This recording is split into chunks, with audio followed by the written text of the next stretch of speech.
for that. Joining us now from Baltimore, Dr. Tom Inglesby, director of the Center for Health Security at Johns Hopkins University. Doctor, let's start with that New York Times report that from January on, top public health officials were warning the president about the threat from the pandemic and that he did not take action until mid-March. One, what's your reaction to the report, and how much did those lost weeks cost us?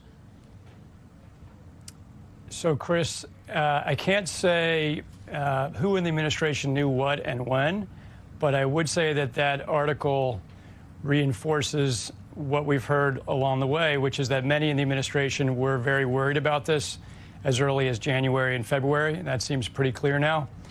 And I'd also say that if we had acted on some of those warnings earlier, we would be in a much better position in terms of diagnostics and possibly masks and personal protective equipment and getting our hospitals ready. At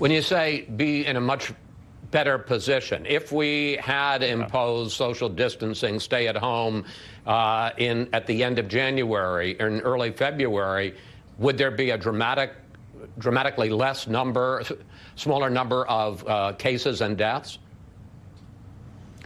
Yeah, I'm not sure we would have been able to get the collective political will to do it as early as January or February because we didn't really know when we had cases.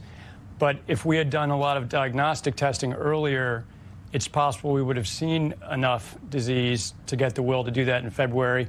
And yes, the earlier we put in place social distancing, the earlier we would have gotten to a peak and to a better place where we can start to think about responding.